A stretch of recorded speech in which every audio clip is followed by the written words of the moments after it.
When we draw inspiration from Baba's life, it greatly enhances our lives.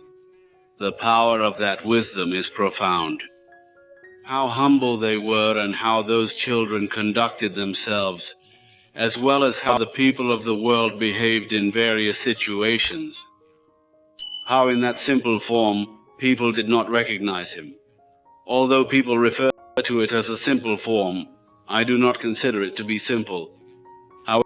However, because it was a human-like body, people perceived it as just another human, which is a different matter altogether. In reality, even his body was not simple at all. If his hand touched someone, I believe that hand, even though it was a physical hand, the touch itself symbolized a profound spiritual connection. And through that physical hand, a spiritual touch was conveyed. It reached the soul through him, which is a completely different matter altogether. Nonetheless, despite having such great authority, we observed how he remained incredibly humble in various challenging situations. We observed his humility in those instances. So what then is our responsibility in this context? When we compare ourselves to him, it becomes abundantly clear that our knowledge is minimal, truly insignificant, and there is no comparison whatsoever. We are akin to small children, as they say in Sindhi, Bamri Penan Wale, referring to those who crawl on their knees and are not yet able to stand. We are like those children, and thus, and in comparison to Baba, there is simply no match. Consequently, this pride, which often leads to conflicts and quarrels even within our divine family, is truly harmful to us.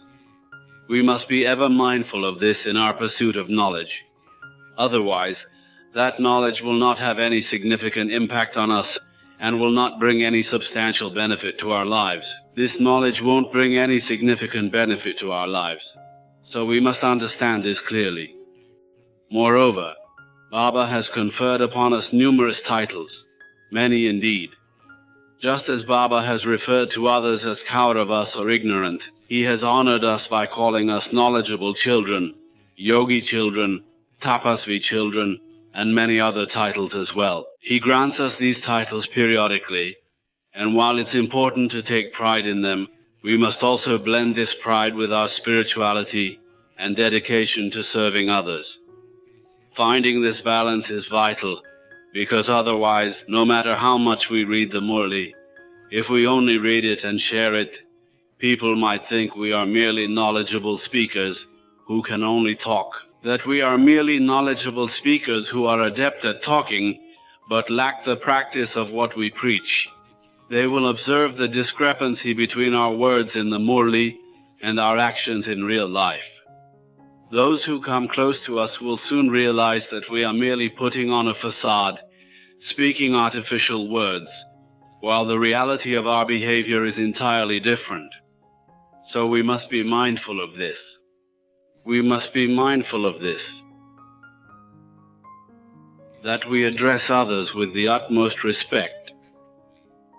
Humility encompasses not merely the act of speaking with polite words, but it also requires us to address others with the utmost respect and consideration, ensuring we do not elevate ourselves to the status of ultimate authorities, saviors of the world, master creators of a new world, or omnipotent beings, all while maintaining the essence of being a master ocean of knowledge. Even with all these factors, whether others recognize the arrival of God or not, it is of utmost importance that we communicate with one another with the highest level of respect, honor, and esteem.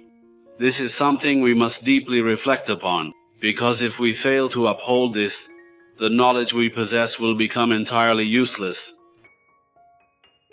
Much like camphor that quickly evaporates into thin air. Some of you may have observed this phenomenon, while others might not have noticed it at all. Camphor releases a unique and beneficial fragrance that helps cleanse various impurities, but it dissipates rapidly, which is why when people say something has turned to camphor, they mean it has vanished swiftly, much like knowledge can disappear just as quickly, if not retained properly. In the Urdu language it is referred to as kafur, while in English it is known as camphor.